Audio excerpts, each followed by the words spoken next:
Pour terminer notre parcours, découvrons ensemble les circonstances de l'offrande de vie de Maximilien Kolbe. Père Maximilien Kolbe est arrêté par la Gestapo le 17 février 1941 et transféré à Auschwitz le 28 mai 1941 sous le matricule 16670. Il a 47 ans. Durant ce temps, il souffrit avec beaucoup de patience et de sérénité la faim, le dénouement, le travail exténuant, les injures et les mauvais traitements. Il était toujours là pour aider, réconforter les autres. Il a pour habitude de répéter à ses compagnons de malheur que seul l'amour est une force de création. En juillet 1941, un homme disparaît du bloc 14. Les nazis sélectionnent 10 hommes condamnés à mourir de faim.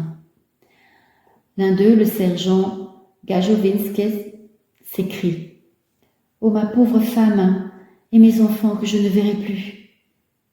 Le père Kolbe est touché et il déclare alors « Je voudrais mourir à sa place ».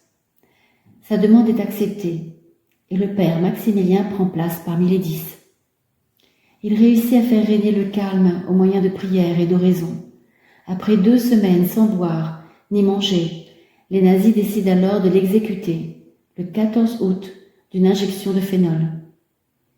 Après avoir plusieurs fois exprimé le désir de mourir un jour de fête mariale, comme si la Vierge Marie avait voulu l'exaucer, c'est le jour de l'Assomption, vendredi 15 août 1941, que son corps fut brûlé dans le four crématoire, tandis que son âme chantait, au paradis, l'Immaculée triomphante. Écoutons ce que nous dit Saint Maximilien pour aujourd'hui. N'oubliez pas l'amour. Seul l'amour est créateur.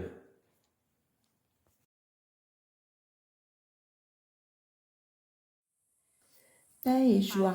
Je suis sœur Gloria avec sœur Damiana. Sont également avec nous sœur Celina, sœur Maria Grazia, sœur Lucia. Nous formons la communauté des Clarisses qui, depuis 5 mois, nous sommes venus au Liban pour ouvrir un nouveau monastère des Clarisses au pays des Cèdres. Les 3 premières sœurs sont arrivées au Liban le 17 février 2026 et quelques jours plus tard, la guerre a éclaté. Moi et sœur Damiana, nous avons décidé de les rejoindre. Certains nous conseillaient de faire rentrer les sœurs en Italie et au moins pour le moment de ne pas partir. On nous disait que c'était trop dangereux d'attendre des jours meilleurs pour lancer la fondation. Or, en réalité, nous sommes convaincus que la fondation avait déjà commencé quand nous avons commencé notre discernement avec le Seigneur et entre nous. Le Seigneur, dans ses desseins mystérieux, a voulu que nous soyons ici précisément en ce moment. Nous nous sentons appelés à rester. Il nous semble que le fait d'être physiquement aux côtés de nos amis libanais revêt encore plus de sens. Et peut-être que lorsque cette guerre elle sera aussi terminée, les gens se souviendront que nous ne sommes pas partis et qu'au contraire, c'est précisément en ces temps difficiles que nous sommes venus et restés. Nous ressentons l'importance d'être présents aujourd'hui pour être crédibles demain, peut-être même en achetant une maison en pleine guerre, et c'est ce que nous sommes en train de faire. Ce n'est pas logique, mais par la foi, ça l'est. Alors que tout meurt, que les gens n'ont plus d'espoir, que les jeunes ne veulent qu'une chose, quitter un pays qui semble sans avenir, perspective, travail, rien. Nous achetons une maison. Les gens ne cessent de nous répéter, alors il y a de l'espoir pour nous, vous êtes notre espoir. Nous resterons toujours des étrangères, avec la possibilité de retourner en Italie à tout moment, toujours libres de choisir quoi qu'il arrive dans ces pays. La plupart des gens n'ont pas ce privilège. Et quand tout sera fini, même cette guerre inutile qui n'a ni éliminé les régimes iraniens, ni amélioré la situation au Liban, notre décision de rester fera la différence aux yeux des gens.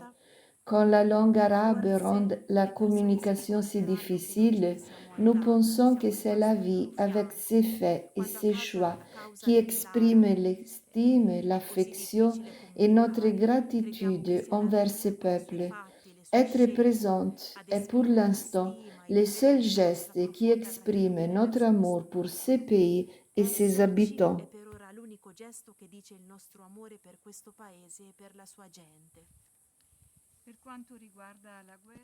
En ce qui concerne la guerre, nous sommes malheureusement à la merci des décisions des puissants de ce monde. Les jeunes chrétiens, très nombreux, qui quittent le pays, et selon les dernières statistiques, bien qu'officieuses, indiquent que les chrétiens ne représentent plus que 18% de la population libanaise. Une chute spectaculaire. Nous aussi, bien sûr, nous ressentons l'incertitude qui règne. Nous lisons et interprétons les nouvelles en nous demandant ce que sera demain. Mais en attendant, aujourd'hui, nous sommes là et nous sommes heureuses d'être ici. Le soir, avant les complis, nous sortons souvent et, comme Abraham, nous regardons le ciel et essayons de compter les étoiles. C'est vrai, on n'arrive pas à les compter. Nous nous souvenons de la promesse de vie du Seigneur. C'est lui qui nous a voulu ici et nous sommes émerveillés d'avoir appelé par Dieu, reconnaissantes de faire partie, bien qu'indignes et sans vouloir nous comparer à eux, de la lignée de ceux qui ont donné la vie à Dieu et à leurs frères en terre d'islam. Nous ne pouvons manquer de penser aux martyrs d'Algérie, les moines de Tibrine et les autres, Adon Andrea Santoro, Monseigneur Podovese. Pour nous, toutes ces figures de référence importantes qui sont depuis des années des exemples de fidélité quotidienne sans cesse renouvelée. Des expériences de vie que nous avons admirées avec respect et affection. Et maintenant, nous sommes ici au Liban et nous les sentons encore plus proches de nous. Leurs histoires, leur choix de vie dans la minorité et la marginalité, leur proximité avec les gens ordinaires, nous remplissent d'un émerveillement reconnaissant. C'est notre tour maintenant. Souvent, les gens nous demandent « Pourquoi 5 religieuses quittent-elles l'Italie pour venir définitivement dans un pays comme le Liban ?» C'est la question que tout le monde nous pose. Pour nous, en réalité, c'est assez simple. Le fait est que nous nous sentons simplement très privilégiés de pouvoir vivre sur une terre si belle.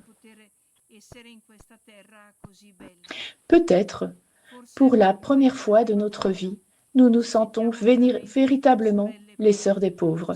C'est ainsi que Mère Sainte-Claire d'Assise définissait sa communauté. Nous n'avons rien, ni maison, ni moyen de communiquer. Nous sommes étrangères dans un pays dont nous ignorons les coutumes et la culture. Notre seule certitude, c'est le Seigneur et l'effet d'être sœurs, sachant que nous pouvons compter les unes sur les autres. C'est donc précisément cette communion entre nous qui devient le seul moyen possible d'annoncer le royaume de Dieu qui nous précède et qui vient. Souvent, l'annonce du royaume, de l'amour du Seigneur, ne passe pas par des projets pastoraux, de grands événements ou des stratégies visant à ramener les gens à la foi. Jésus nous l'avait dit. On vous reconnaîtra à l'amour que vous aurez les uns pour les autres. Et Saint Maximilien Kolbe nous l'a rappelé, seul l'amour est force de création, seul l'amour crée.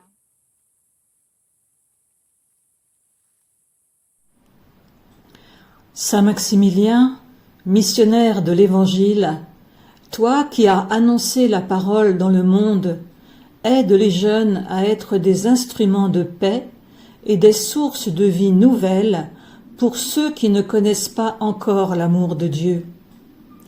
Toi qui aimais Marie Immaculée, toi qui as suivi les traces de la Mère de Dieu, accompagne-les sur le chemin de l'humilité, afin que s'accomplisse dans leur vie ce que le Seigneur a rêvé pour eux.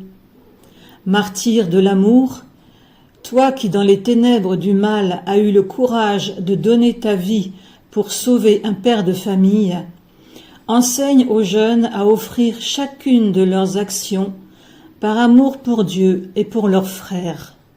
Amen.